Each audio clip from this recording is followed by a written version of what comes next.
Olá, estamos aqui para mais uma aula do Escolha Educação e mais uma vez vocês vão ter uma brilhante apresentação aqui do professor Paulo Mendes, que vai falar sobre a agenda ambiental mundial e as conferências da ONU. Então, ele está seguindo uma linha de pensamento, uma pauta aí bem importante, bem do momento e que com certeza vai te ajudar.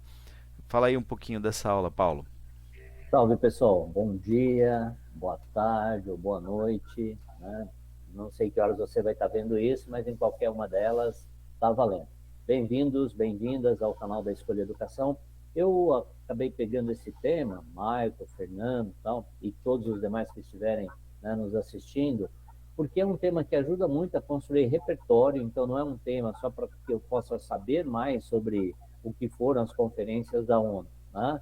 Mas é um tema para que eu possa construir um repertório e poder entender melhor as ações que estão acontecendo no sistema mundo e no Brasil. Então, por isso, assim, a ideia é trabalhar um pouquinho o conceito do que é uma agenda ambiental, né, de forma bem rápida, e depois passarmos para, né, a construção desta agenda. Então, dos fatos das conferências da ONU, vou trabalhar com 5 conferências: 72, 82, 92, 2002 e 2012. E para fechar, vou trazer lá esse tema no Enem, né, com questões específicas para fazer a resolução e comentar, e esse tema na FUVEST. Então, é essa a ideia. Você que está aí nos acompanhando, segue com a gente aqui, que com certeza, né, vou trazer várias coisas importantes. Olá, tudo bem? Então, hoje aí o professor Paulo Mendes vai estar trabalhando um assunto importantíssimo. Há muito tempo nós estamos discutindo o meio ambiente e hoje, dentro de um vestibular, muitas questões surgem que trata desse assunto, não só diretamente, só falar do meio ambiente, mas nas disciplinas de física aparecem questões que envolvem o meio ambiente, em outras disciplinas também acontece isso, então acaba sendo um tema importantíssimo você estar acompanhando a aula do professor Paulo. Fiquem atentos, mande aí dúvidas, que vai ser super importante você construir, né, os conceitos, o entendimento do que está acontecendo, de algo que já vem há muito tempo dentro da mídia. Vamos lá, pessoal, vamos começar. Bom, antes de começar a aula, vamos lembrar de curtir a aula, compartilhar com pessoas que você sabe que precisam desse tema, que deveriam assistir essa aula. Gostaria que você considerasse se inscrever no canal, assinar o sininho para receber nossos vídeos assim que eles saem. Praticamente todo dia da semana a gente está entregando material. Em breve a gente atualiza a nossa agenda e considere procurar a gente nas nossas redes sociais, @escolheduc no Instagram e também no YouTube e no LinkedIn Escolha Educação. Bora para aula? Bora!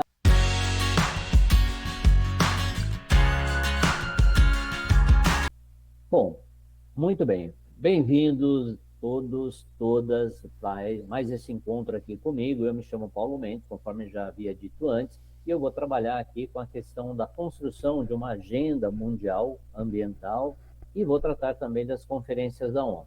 Conforme nós já dissemos na chamada, né, nessa abordagem, eu pretendo trazer para vocês, né, o conceito, a ideia. Todo mundo sabe o que é uma agenda, mas para reforçar isso, como é que se constrói, qual é o contexto, né, de construção dessa agenda ambiental.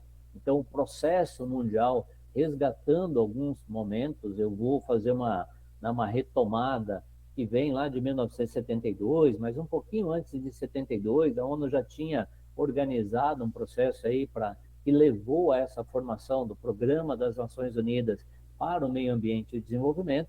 E vou fechar aqui, né, com uma síntese, mais o fundamental, né, a aplicação desse tema, agenda ambiental ou das questões ambientais, no Enem e na FUVEST. Eu espero ter o privilégio, né, da sua presença aqui comigo durante esse período todo, ok? E interagindo, por favor, quando você estiver vendo aí, né, já vai dando lá, vai fazendo seus comentários. Se tiver alguma pergunta, pode fazer, que nós nos comprometemos, eu me comprometo aqui a responder direitinho.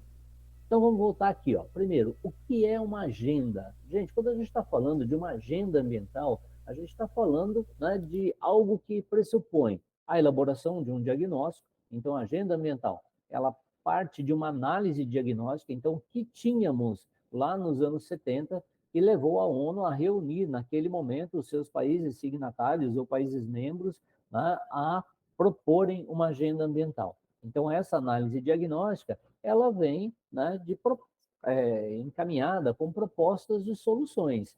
Ok? Então, você faz uma análise, qual é o meu problema? O que eu tenho? E quais são as propostas possíveis? Então, é nessa perspectiva. É claro que, assim, eu tenho que olhar isso dentro de um sistema político-econômico, eu tenho que olhar isso dentro de um sistema, né? Obviamente, naquele momento em que eu estou falando, o que vou apresentar aqui. Estávamos vivendo a tal da Guerra Fria, né? Portanto, anos 70, e você vai ter, de um lado, um grupo de países capitalistas, de um outro lado, um grupo de países socialistas. Mas a ideia da construção de uma agenda ambiental passa por isso, né? Qual é o problema e como é que eu posso encaminhar soluções para isso. Então, vem comigo aqui que nós vamos observar isso de forma mais específica. Vamos lá. Bom, então, vamos lá, né? Eu tenho que pensar essa agenda ambiental como uma análise diagnóstica, como, né, um conjunto de propostas de soluções, mas eu tenho as limitações e as características dos sistemas político-econômicos, tanto o capitalismo quanto o socialismo. Lembrando que nós estamos na década de 70. Então, década de 70, primeira conferência da ONU para discutir meio ambiente e desenvolvimento.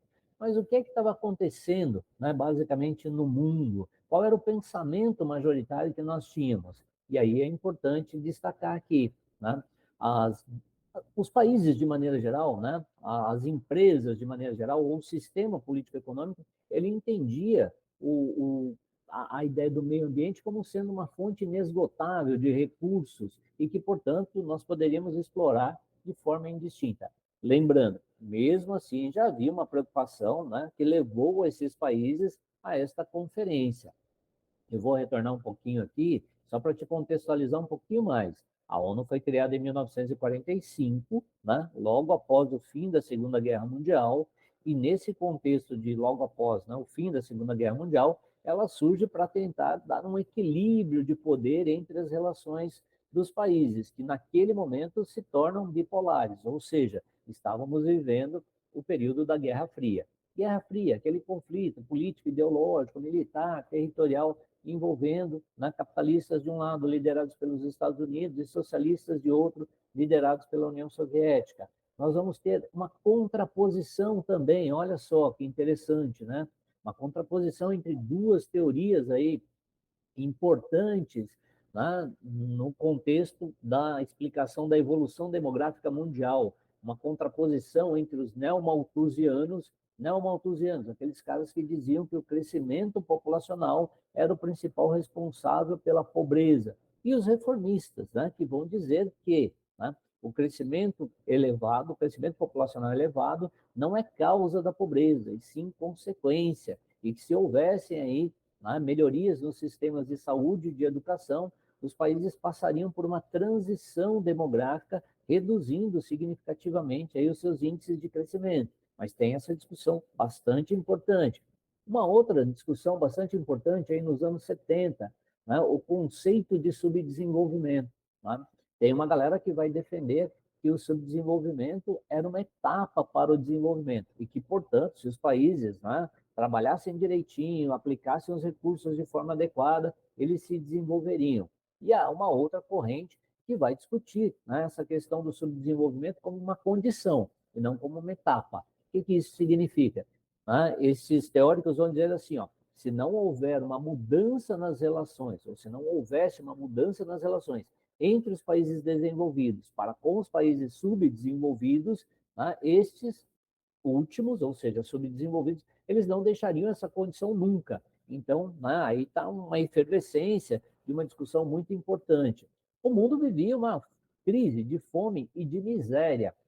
Automaticamente, né, a ONU articula, e é financiado também, o projeto é financiado pela Fundação Rockefeller, a chamada Primeira Revolução Verde. Né? E o que foi essa Primeira Revolução Verde? A Primeira Revolução Verde foi uma estratégia para tentar aumentar a produção de alimentos no mundo, né, principalmente nos países subdesenvolvidos, alguns vão falar em desenvolvimento, como é o caso, por exemplo, né, do México, como é o caso, por exemplo, da Índia, para que esse crescimento da produção reduzisse aí o preço, né, dos alimentos. Só que aí, né, qual foi a estratégia dessa primeira Revolução Verde? a mecanização do campo e, basicamente, o uso, né, de agrotóxicos e de outros insumos agrícolas.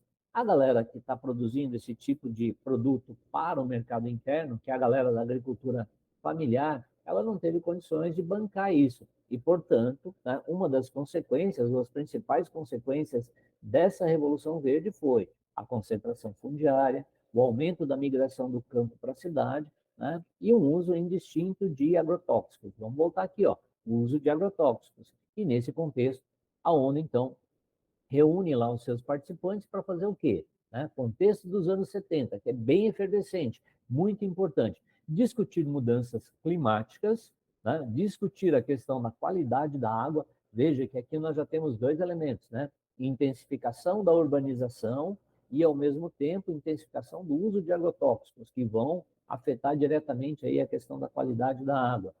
Debater soluções para os desastres naturais. Olha, hoje nós estamos vivendo essa questão aí dos eventos, né, climáticos extremos, mas isso já estava sendo discutido lá nos anos 70. E, obviamente, encontrar medidas, encontrar maneiras para, né, reduzir esses impactos. E começa-se nesse momento, então, nos anos 70, uma discussão sobre as bases daquilo que vai ser chamado de desenvolvimento sustentável. Então, a primeira conferência da ONU, em 1972, se desse para simplificar aqui para você, seria basicamente isso aqui, ó, tá? Criar uma consciência ambiental que melhorasse a relação do homem com o meio ambiente. Então, foi essa, né, essa a intenção desta conferência da ONU. Muito bem, então, terminada a conferência, todo mundo volta para casa e tem uma lição de casa, né? Qual é a lição de casa? Trabalhar dentro da sua realidade, dentro do seu contexto, para tentar reduzir os impactos aí, principalmente, né, das mudanças climáticas, ok? Então, aí nós vamos ter o quê? Né? 10 anos depois, portanto, em 1982, a ONU chama uma nova conferência. Né? O PNUMA, o Programa das Nações Unidas para o Meio Ambiente e Desenvolvimento, realiza em Nairobi, no Quênia, né, a conferência, a segunda conferência sobre meio ambiente e desenvolvimento, com esse objetivo, analisar os avanços, né, alcançados pelos países na implementação dos objetivos. Basicamente, qual era o objetivo? A conscientização, né, e a redução dos elementos que estavam, né, gerando aí as mudanças climáticas ou causando a poluição ambiental. Lembrando que já tinha uma discussão sobre crescimento populacional, né, a ideia de uma superpopulação, e já tinha uma discussão também em torno do modelo de desenvolvimento industrial, ok? E aí, então, ó, constatação, né? Qual foi a grande constatação, né, que se chegou nesse momento? Que houve um grande fracasso dos países na implementação da sua agenda. Por quê? Porque em 1973 nós tivemos a primeira grande crise, o primeiro grande choque do petróleo, ok? E aí houve o quê? O encarecimento, o petróleo sai basicamente de 14 dólares o barril e vai para 140 dólares. O Brasil, só para situar um pouquinho nesse contexto, né? O Brasil que estava vivendo aí na década de 70, o chamado milagre econômico brasileiro, lá em 73, com a primeira crise do petróleo, ele acaba, né, fazendo água. Quer dizer assim, a gente entra num processo a partir de 73 de crise, e essa crise vai trazer mais miséria, essa crise vai trazer mais pobreza, e por aí vai. Mas, de toda forma, né, o que fica estabelecido a partir disso? Então, constata-se que houve um fracasso, mas é necessário, então, reconstruir o caminho. E nessa reconstrução de caminho, a partir de 1982, né, voltamos para a questão das mudanças climáticas. Isso faz com que, né, então, nessa necessidade de criação de um conjunto de mecanismos, isso faz com que a ONU articule, né, isso já lá no final dos anos 80, a criação do painel intergovernamental sobre mudanças climáticas, que você já ouviu falar, que você conhece, que é o IPCC. Ok? Então, o IPCC ele tem 130 delegações e ele faz o quê? Ele avalia as pesquisas sobre as mudanças climáticas. Então, o IPCC, basicamente, né, ele faz um papel que é de validação dessas pesquisas. As pesquisas são feitas nos mais variados lugares do mundo, né, são enviadas para o IPCC e os cientistas lá eles fazem o quê? Eles avaliam. E, a partir daí, né, vão produzindo os relatórios com os alertas, né, dizendo, olha, precisamos ter mais atenção nesse item, precisamos ter, né, mais atenção num outro aspecto. Bora lá? Saímos dos anos 70, chegamos nos anos 80. 10 anos depois, a ONU faz aquela, né, nova reunião ou nova conferência que eu entendo como sendo a mais importante, né, de todo o processo, que foi chamada de Rio 92 ou a Expo 92. Por que eu vou, né, destacar aqui essa questão de, né, dar tanta importância para ela? Primeiro, porque temos uma mudança no contexto internacional. Em 1992, nós vamos ter o quê? Em 1991, a desintegração do bloco socialista ou a desintegração da União Soviética, né, caracterizada aí pelo fim da Guerra Fria e pelo fim da ordem bipolar. Muito bem, aqui tem um adendo que não tem a ver necessariamente com a proposta ambiental, mas é importante, né, destacar para todo mundo. Alguns autores vão falar que o mundo, do ponto de vista militar, a partir de 91, ele segue uma lógica unipolar. Os Estados Unidos dão as cartas, determinam o que o mundo vai fazer, né? A tese de que os Estados Unidos venceram a Guerra Fria, pode contestar à vontade, tal, mas tem uma galera que vai por essa linha. E tem uma galera que vai dizer assim, ó, ok, né, no plano militar acontece isso, mas no plano econômico, 92 é o quê? Aquele momento em que nós temos o Tratado de Maastricht, que vai, né, transformar o mercado comum europeu em União Europeia. Nós temos aí, né, o Japão crescendo do ponto de vista da sua influência econômica e temos a China, né, chegando nesse processo aí com uma grande influência econômica. Ok? Então, consolida-se no mundo a chamada nova ordem mundial ou globalização, né? A intensificação dos fluxos diretos, a integração dos países nos blocos econômicos. E isso vai trazer a necessidade de um reordenamento dos papéis exercidos tanto pelos países quanto pelas organizações supranacionais. Então, vamos lá, pegando Guerra Fria, né? Guerra Fria nós vamos ter o quê? Aí a ONU tentando manter a paz mundial, a OTAN, que era o bloco, né? Na realidade o exército que estava representando lá os Estados Unidos e os seus aliados militares, e o Pacto de Varsóvia. Então, com o fim da Guerra Fria, né, nós temos o quê? A desintegração da União Soviética, o desaparecimento do Pacto de Varsóvia, a OTAN vai buscar um outro papel para ela e a ONU, fundamentalmente, vai buscar um outro papel para ela. E aí vem, então, né, a chamada Eco 92 ou Rio 92. Então, né, por que, vou voltar, por que eu estou dizendo que esta aqui, no meu, né, entendimento, na minha análise, é a conferência mais importante? Porque ela vai trazer alguns documentos oficiais importantíssimos, né? E é a partir desses documentos oficiais que nós vamos ter o quê? Né? A consolidação de uma agenda. Gente, se essa agenda avançou mais, avançou menos, se alguns países foram, né, mais adiante, outros menos adiante, não vou analisar nesse instante, embora essa análise seja importante. Mas o que importa aqui é observarmos, né, esses documentos que eles vão parametrizar, eles vão dar, né, um caminho. Então, a Carta da Terra, a Declaração sobre Meio Ambiente e Desenvolvimento e a Agenda 21. Agenda 21 aqui em relação a quê? Ao século 21. Então, os princípios, né, para a sustentabilidade, né, a Convenção de Biodiversidade e a Convenção do Clima. Vamos voltar? Lá em 72, nós estávamos falando já a respeito da poluição, de todo esse processo? Então, essa Convenção do Clima, de 92, é que vai permitir, ou que permitiu aos países, a construção, em 1997, de um tratado que você já ouviu falar dele, que é chamado Protocolo de Quioto, né? Mas eu vou tratar disso um pouquinho mais adiante. Olhando um pouco aqui, ó, né? O que estava acontecendo no Brasil? Então, nos anos 90. O Brasil, eu falei agora um pouquinho aqui em cima, ó, tem um reordenamento dos papéis exercidos pelas potências. O Brasil, né, ele se joga, ele se lança, né, num papel de buscar uma liderança regional e até mundial a partir dessa temática ambiental.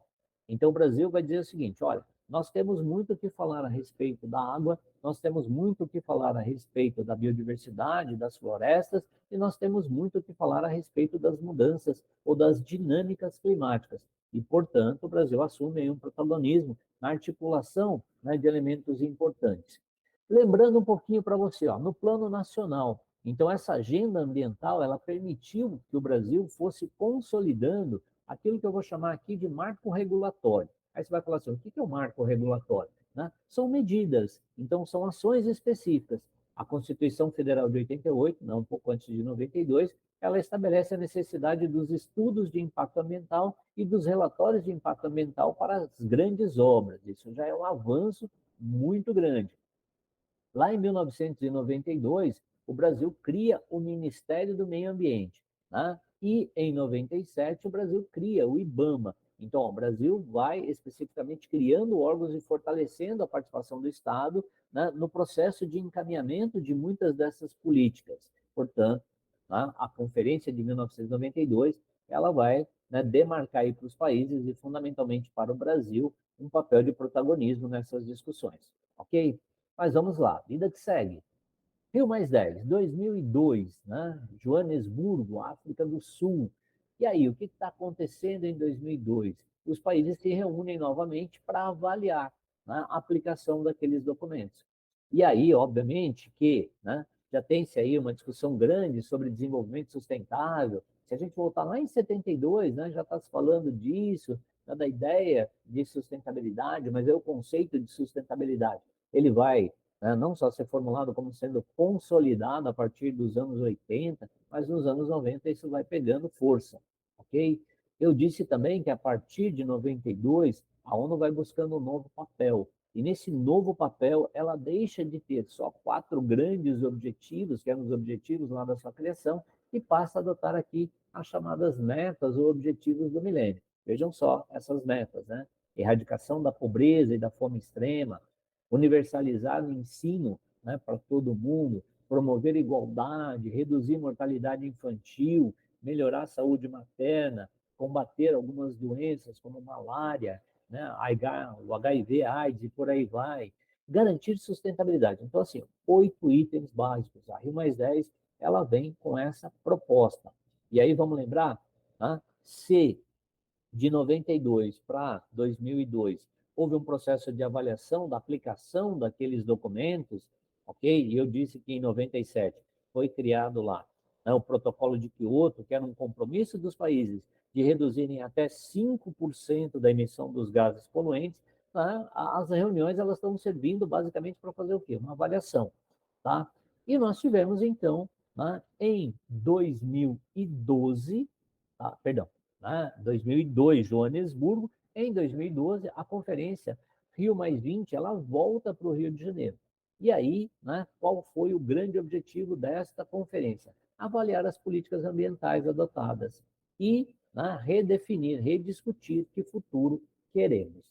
Então, de maneira geral, as 5 grandes reuniões aqui, elas vão estabelecer, né, um parâmetro. Nós temos uma agenda sendo construída.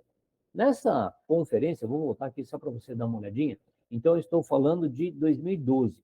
Em 2015, né, o protocolo de Quioto não tinha dado certo, não tinha se tornado aí efetivamente um caminho seguro para os países, porque principalmente Estados Unidos e Austrália não tinham assinado o processo.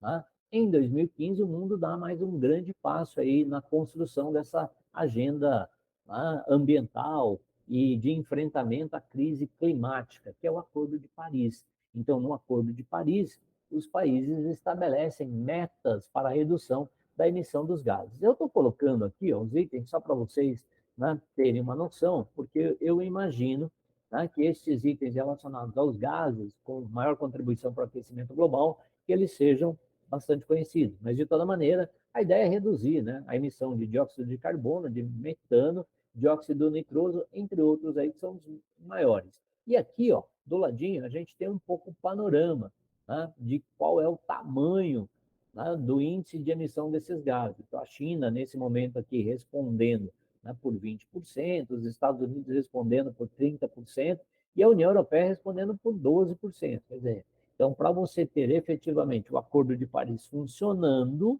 tá, esses países, no caso China e Estados Unidos, e os países integrantes da União Europeia, teriam que se comprometer com mudanças significativas em seus processos produtivos. Então, né, a ideia básica era criar condições para que os países que representassem em torno de 55% da emissão desses gases de efeito estufa ratificassem o acordo. E isso foi feito. Só que em 2017, então, vamos lá, 2015 é assinado o acordo. Em 2017, 195 países assinaram e só 147 ratificaram, confirmaram que iriam seguir este acordo. E aí, então, nós temos que observar uma coisa importante aqui, ó, né? Os Estados Unidos assinam um acordo, né? Integram um acordo, só que em 2017 nós vamos ter uma mudança. Então, vou dar uma passadinha aqui com vocês rapidinho, né, em termos de uma síntese, e mais à frente a gente fecha isso, ok? Então, vamos lá, ó. 1972, a primeira conferência. Essa conferência tinha um objetivo. Qual era mesmo? Chamar a atenção do mundo, conscientizar os países a respeito, dos problemas ambientais que já estavam grandes naquele momento, principalmente os problemas relacionados às mudanças climáticas, à poluição ambiental. 1982, então, se 72 foi em Estocolmo, na Suécia, em 82 foi em Nairobi. Qual era o objetivo? Avaliar, né, se o nível de consciência tinha funcionado e avaliar se as políticas que os países tinham se comprometido a seguir, né, na década de 70, se elas tinham funcionado. E aí já sabemos que não havia isso. 1992, Rio 92, né? Aí a questão dos documentos oficiais e da importância desta discussão para o cenário. Né? Discussão importante, mas também cenário geopolítico importante. Nova ordem mundial, fim da Guerra Fria, né? Todo mundo buscando um novo papel aí geopolítico no mundo. Rio mais 10, 2002, Joanesburgo, África do Sul, a ideia dos Objetivos de Desenvolvimento do Milênio, ou dos chamados ODS, né, os Objetivos de Desenvolvimento Sustentável. E a Rio mais 20, que vai fazer o quê? Uma avaliação, um apanhado geral desses itens, né, e que vai nos perguntar, que futuro queremos? Então, galera, olha, essas conferências da ONU, elas são extremamente importantes para entender aqui o par e passo, né? Então, assim, como é que foi havendo aí esse conjunto de ações, de que maneira isso foi sendo criado? Então, vamos lá. Ó. Antes de 72, aqui tem uma linha do tempo para você dar uma olhadinha. Aí você fala assim, poxa, ó, tem muita informação aqui. Como é que eu posso resgatar? Pega essa linha do tempo. Então, ó, 49, né? Pouco depois da ONU ter sido criada, depois em 68, a ONU já fez aí, né, já promoveu duas conferências menores, uma para discutir a utilização dos recursos naturais, outra para discutir conferência, né, sobre a biosfera. Aí o Clube de Roma foi criado. O Clube de Roma estava discutindo o quê?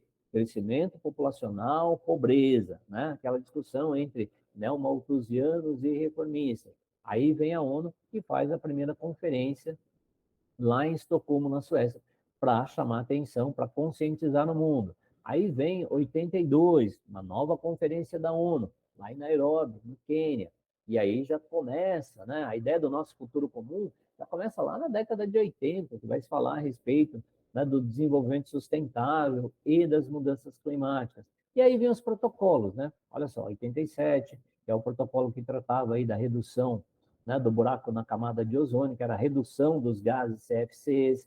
Aí depois tem um adendo nesse protocolo, que é a chamada de emenda Kigali, né, que incluiu outros gases aí que são importantes. 92, documentos, Cúpula da Terra, Agenda 21, Convenção Climática, Convenção sobre Biodiversidade. Né? Então, aqui ó, já tem um processo. Chegando mais próximo da gente, né? 97, tá? Cúpula da Terra, analisar a implantação da Agenda 21, 97, Protocolo de Quioto, a ideia era reduzir em 5% a emissão dos gases poluentes. 2002, né, discutir os avanços da Agenda 21. 2012, né, discutir efetivamente desenvolvimento sustentável e essa questão chamada economia verde. Eu não vou gastar um tempo aqui para esclarecer, mas é importante que você, num outro momento, né, que você possa retomar. O desenvolvimento sustentável ele fala muito sobre meio ambiente. A ideia da economia verde, ela vai tratar, né, de um desenvolvimento sustentável, mas ela vai tratar também da ideia de você incluir pessoas. Tem um grupo de pessoas que eu respeito muito e que tem um posicionamento muito importante. Fala assim, ó, toda essa agenda ambiental, ela não estava pensando exatamente, né, no meio ambiente. Essa agenda ambiental estava pensando especificamente na manutenção do sistema capitalista. Mas essa é uma discussão para um outro momento, para um outro vídeo. 2015, né, a ideia da Conferência das Partes, a COP21, e foi firmado aí o Acordo de Paris. Tá? E aí se estabelece também em 2015 o quê? uma Agenda 2030. Presta atenção nisso, Agenda 2030, vira e mexe aí, é tema de vestibular. Com qual ideia? Observar aqueles 17 Objetivos de Desenvolvimento Sustentável. Né? Como é que eles estão? Então, para que cada país possa ter aí uma métrica de avaliação. Importante, 2017, os Estados Unidos, né, com o governo Trump, eles saem do Acordo de Paris. E, portanto, foi um balde aí de água fria na agenda ambiental mundial. Mas em 2021, né, com o fim do governo Trump e o início do governo Biden, os Estados Unidos voltam ao Acordo de Paris e isso dá uma nova sinalizada. Se eles vão ou não efetivamente praticar aquilo que se espera deles enquanto lideranças mundiais, né, ou liderança mundial nesse quesito, eu não sei aqui cravar para vocês. Eu acho muito provável que os Estados Unidos trabalhem firmemente na implementação do Acordo de Paris, porque isso vai ter implicações econômicas, e todo mundo sabe, né, que na hora de botar a mão no bolso, nenhum país quer. Então, ó, fica a dica aí também para você dar uma analisada um pouco nas COPs. As COPs significam Conferência das Partes, né? É uma conferência anual sobre clima, mas os países se comprometem todos os anos a se reunirem num lugar específico para discutirem as questões relacionadas às mudanças climáticas e aos eventos climáticos, né, extremos. E em 2025 nós teremos, né, esse ano, vai ser agora em novembro, a Conferência de Dubai, nos Emirados. Esse ano nós estamos em 2023, obviamente, né? E em 2025 vai ter a COP30 aqui no Brasil, certo?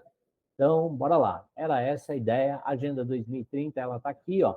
Ela permanece com a ideia de erradicação da pobreza, do fome zero, tornar a agricultura sustentável, falar de saúde e bem-estar, falar de educação de qualidade, que, aliás, é isso que estamos fazendo aqui, né? Buscando fazer aqui na Escolha Educação. Esse é o nosso compromisso, né? Com a Agenda 2030, contribuir para o ODS 4, a igualdade de gênero, a questão da água potável e saneamento, energia, né, trabalho decente e crescimento econômico. Então, ó, são 17 itens muito importantes. Trabalhar na questão da indústria, com a inovação em infraestrutura, a redução das desigualdades, né, que é um mundo extremamente complicado do ponto de vista do sistema econômico e por aí vai.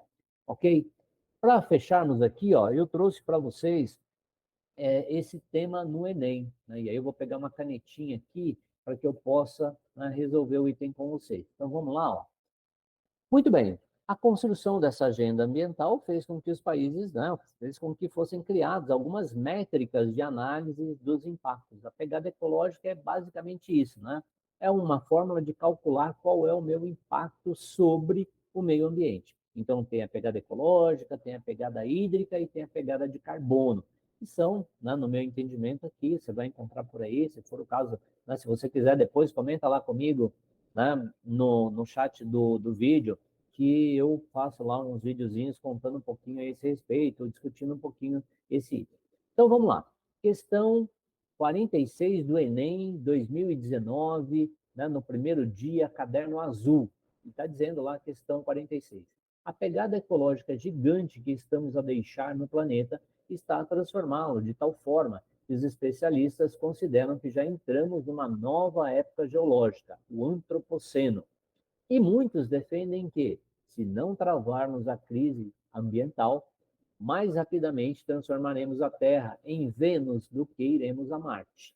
A expressão antropoceno aqui é atribuída ao químico e prêmio Nobel Paul Crutzen, né, que a propôs durante uma conferência em 2000, ao mesmo tempo em que anunciou o fim do Holoceno, a época geológica em que os seres humanos se encontram há cerca de 12 mil anos. Né? Segundo a União Internacional das Ciências Geológicas, a entidade que define as unidades de tempo geológicas. Então, ó, o texto está lá, antropoceno, e se formos os últimos seres. A ideia de antropoceno é a ideia de uma era, né, de domínio total dos seres humanos. E aí, a pergunta aqui está pedindo o seguinte, ó, a concepção apresentada considera a existência de uma nova época geológica concebida a partir da capacidade de influência humana nos processos. Gente, nós não temos, né, nós não temos nenhuma ação aqui específica, nós não temos como influenciar diretamente os processos eruptivos. Nós não temos como, né, fazer nenhuma interferência aqui nos processos tectônicos. A erupção é a questão do magma, e você tem as falhas na estrutura, e você tem a questão, né, dos princípios aí, da isostasia, e por aí vai. Os processos tectônicos, né, a movimentação das placas, processos magmáticos que têm a ver aqui com os eruptivos, e os metamórficos, que são relacionados ao quê? A transformação de uma rocha. A rocha vai se transformar basicamente a partir, né, da ação da pressão e da temperatura. Então, o único item aqui que nós temos, tá, ação específica, ó, são os processos exógenos, ou seja, os processos externos, né, em que nós temos total capacidade de interferência e temos feito. Então, toda a agenda ambiental mundial, ela vem sendo construída no sentido de limitar, no sentido de estabelecer aí uma análise para que nós possamos avaliar, né, o que estamos fazendo de ruim, ou seja, de forma inadequada para o planeta, e para que possamos, né, repensar a nossa prática. Ok? Então, alternativa B nessa questão, processos exógenos. Aí no mesmo Enem, né, no caderno azul ainda, 2019, questão 49. Lembra lá que eu falei que a ideia, né, de uma agenda ambiental fez com que os países fossem criando seus marcos regulatórios, né? Aqui tem a questão da criação do IBAMA, do Instituto Brasileiro de Meio Ambiente e Recursos Naturais Renováveis. Então, diz o texto, ó, o Instituto Brasileiro de Meio Ambiente e dos Recursos Naturais Renováveis, então criado na década de 90, né, como resultado aí, como, né, papel que o Brasil vai lá assumir esse protagonismo nas questões ambientais, ele está investigando o extermínio de abelhas por intoxicação por agrotóxicos em colmeias de São Paulo e Minas Gerais. Os estudos com inseticidas do tipo, né, neonicotinoides, nossa, nome bonito esse, hein? Tipo neonicotinoides, o pessoal da biologia me perdoe aí, o pessoal das outras ciências me perdoem se o nome não for, né, corretamente esse, mas vamos lá, é isso aí que eu vou dizer mesmo. Devem estar concluídos no primeiro semestre de 2015. Trata-se de um problema de escala mundial presente, inclusive em países do chamado Primeiro Mundo, e que traz como consequência uma grave ameaça aos seres vivos do planeta, inclusive o homem. Então, está falando o que aqui? Está falando do extermínio de abelhas por intoxicação por agrotóxicos.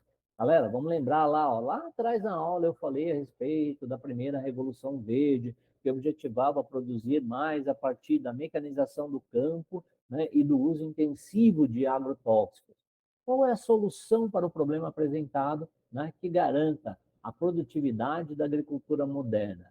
Preservar a mata ciliar? Bom, não está falando de agrotóxico, preservação da mata ciliar é importante, mas não entra aí, né? Adotar uma prática de adubação química, adotar a prática de adubação química não vai interferir diretamente aqui, né, na poluição por agrotóxico. Na realidade, você tem uma adubação que você pode, inclusive, promover problemas no solo. A única alternativa possível é a alternativa C, ó, né? Utilizar a técnica do controle biológico, ok? Essa seria a única maneira aí de evitarmos, de reduzirmos significativamente o uso dos agrotóxicos, né? Eu costumo brincar aqui que tem uma propaganda que dizem por aí que o agro é tech e o agro é pop, pode ser, né? O agro é tudo, mas é importante destacar que o agro também é tóxico, né? Então, fica a dica aí nesse quesito, né? A quantidade de agrotóxicos utilizados no Brasil é muito acentuada, né? Nós temos aí muitos deles que são utilizados aqui, que já estão proibidos em vários lugares do mundo. Ampliação de um modelo de monocultura. Monocultura não vai contribuir para esse processo, e intensificação da drenagem. A drenagem também não vai afetar aí diretamente as abelhas, ok? Então, muito bem. Bom, galera, aí então, ó, o Enem 2019, de novo, o primeiro caderno, caderno azul, né, questão 75. Lembre-se, voltando, ó, nós temos pelo menos 3 questões na área de ciências humanas desse, né, Enem de 2019, abordando a temática ambiental. Nessa questão, de forma específica, ela está abordando essa temática, né, mas não diretamente, porque ela vai falar de alguns elementos, né, assim, como eu poderia dizer, ela faz referência, eu preciso daquele repertório, né, de conhecimento sobre a agenda ambiental para poder entender melhor o que está sendo proposto aqui. E aí, então, agora eu vou ter o privilégio, né, da parceria aqui do meu amigo filósofo Michael Gonçalves para participar comigo da questão e da resolução da questão. Bora lá, Michael? Bora, vamos lá. Então, o primeiro texto aqui, os segredos da natureza se revelam mais sob a tortura dos experimentos do que no seu curso natural. Texto de Francis Bacon, Novum Organum, texto de 1620, na obra do Pierre Hadot. Grandes filósofos aí, grandes pensadores, hein? E o texto 2 vai trazer o quê? Um ser humano totalmente desintegrado do todo, não percebe mais as relações de equilíbrio da natureza, age de forma totalmente desarmônica, né, sobre o meio ambiente, causando grandes desequilíbrios ambientais. E aí esse texto, né, ele está trazendo o quê? A dimensão ambiental na educação, tá? E tá, esse texto é de 1995, ó, veja só, o Michael acabou de citar um texto, tá, lá de 1620, falando algo, e aqui tem um texto de 95. 95 tá naquela coisa agora, ó, pós, né, Eco 92, aquela discussão que vai permeando aí todo o processo de construção na educação e em várias outras partes. Mas aí vem, né, aquilo que o Enem coloca. Os textos indicam uma relação da sociedade diante da natureza, que é caracterizada pela. Então, assim, qual é a caracterização aqui? Qual é a relação que está, né, posta diante da natureza que a gente vai perceber aqui nessas alternativas? Então, vamos lá. A primeira alternativa está dizendo objetificação, né, objetificação do espaço físico. Para mim, assim, já chegamos na resposta. Né? Por quê? O que ele está dizendo aqui? Principalmente no segundo texto, que me parece que fica muito claro isso. Aquela ideia de transformação da natureza, né? Perda do equilíbrio, aquela ideia de desarmonia, aquela ideia de grandes problemas ambientais. Ué, por que isso foi acontecendo na prática? Porque nós transformamos os elementos da natureza em mercadorias. Basicamente Sim. isso. Então, nós objetificamos, né, o espaço físico. Em relação ao texto 1, vem aí mais uma contribuição do Michael, por Sim. favor. A gente precisa entender nesse momento aí que é o início do pensamento moderno. A gente está numa passagem ali da Renascença para o pensamento moderno, e o Francis Bacon é um daqueles pensadores que está organizando o pensamento científico. Então ele é um entusiasta da indução e do empirismo, da experimentação. Ele acreditava fortemente na ideia de que a experiência é uma das principais provedoras de conhecimento. E para ter melhores experiências, a gente precisa forçar a natureza a dar essas respostas. É nesse contexto também que se descobre o sujeito, né? A gente lembra do penso logo existo, do Descartes, e a questão do objeto, que é uma referência muito importante para as ciências. A gente fala muito de objeto de estudo, objetificação, então é a ideia de que a gente vai entender as coisas como coisa, como algo que a gente possa manipular, intervir sobre, né? Então é muito espírito da época e interfere profundamente no que vai ser depois o pensamento moderno, né? É curioso, só para pensar um pouquinho nas palavras, a gente nos conceitos, e o Paulo faz muito bem isso quando ele retoma os itens, ele sempre vai analisando cada um dos conceitos, mas pensa, teoria criacionista é um modelo criacionista que está na B ali. Criacionista tem a ver com a criação de Deus, tem a ver com matrizes judaico-cristãs, por exemplo, ou islâmicas, né, que Deus criou todas as coisas. Não é disso que se trata aqui. Legado ancestral tem a ver com culturas ligadas à cultura animista, a grupos mais povos originários, povos africanos, povos asiáticos, talvez até povos europeus que tenham essa cultura ancestral. Não é o caso aqui também. Infalibilidade do método científico? Sim, estamos diante de uma questão que fala de métodos científicos, de olhares científicos, mas não é sobre isso que está sendo discutido. Agora, a última tem um conceito muito curioso, que holístico, cosmovisão holística, significa uma cosmovisão integrada, que convergem as coisas e tudo é um todo. E no segundo texto você observa bem a reflexão sobre a desintegração, a desarticulação. Muito legal, né, Paulo? Não, sem dúvida. E mais legal ainda é poder estar dialogando aqui em cima de uma questão, né? Assim, nós dois conversando aqui sobre isso. Então, galera, ó, fica a dica aí, né? Sobre o Enem. Lembrando, o Enem 2019 trouxe a temática ambiental em 3 questões de ciências humanas, 3 que eu fiz um recorte. Se nós formos pegar em outros momentos, nós vamos encontrar, né, de forma bastante acentuada. E também trouxe uma questão da FUVEST, que é o que, né, vem a seguir. Tudo bem? Continua aí com a gente. Aí, então, trouxe também uma questão da FUVEST 2018, né, lá da primeira fase, na parte de conhecimentos gerais, que foi aplicada em 26 de novembro de 2017. Olha o que ela está dizendo. Às vésperas da cúpula do G20, que teve início em 7 de julho de 2017, em Hamburgo, na Alemanha, a chanceler alemã Angela Merkel discursou no parlamento e referiu-se a atores políticos importantes no cenário mundial, conforme os trechos transcritos a seguir. Tá? Então vamos lá para aquilo que a Angela Merkel está dizendo. Quem pensa que os problemas deste mundo podem ser resolvidos com o isolacionismo e o protecionismo está cometendo um enorme erro. Somente juntos podemos encontrar as respostas certas às questões centrais do nosso tempo. Não podemos esperar até que a última pessoa na Terra esteja convencida da evidência científica das mudanças climáticas. Em outras palavras, o Acordo Climático de Paris é irreversível e não é negociável. Ok? Veja que ela está sendo bem contundente aí na sua fala para o G20, que estava reunindo aí os maiores líderes mundiais. Ok? Então vamos lembrar? Acordo de Paris, 2015, né, em que os países firmam efetivamente a ideia de redução dos gases de efeito estufa para, né, diminuir aí os impactos do aquecimento global e reduzir, né, os chamados efeitos climáticos extremos, ou os eventos climáticos extremos, melhor dizendo. Muito bem, analise as três afirmações a seguir quanto aos objetivos e ao teor desses trechos do discurso. Né? Eles podem ser entendidos como uma crítica à saída dos Estados Unidos ao acordo. Bom, ela está falando isso, gente, em 2017, exatamente naquele momento em que os Estados Unidos fazem esse processo, né, de saída. Então, ó, podem ser entendidos como uma crítica à saída dos Estados Unidos ao acordo sobre mudanças climáticas construído na COP21 em 2015, em Paris, à época assinado pelo ex-presidente Barack Obama.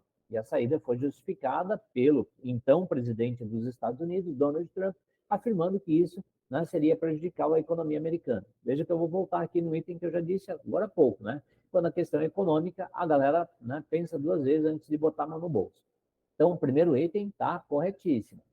Segundo item, trata-se de um elogio à recente postura de algumas autoridades do Reino Unido, o qual, em seu processo denominado Brexit, não, na realidade ela está criticando também, ó, porque ela está falando a respeito de política protecionista. Ó, ela está falando aqui de isolacionismo e está falando de protecionismo.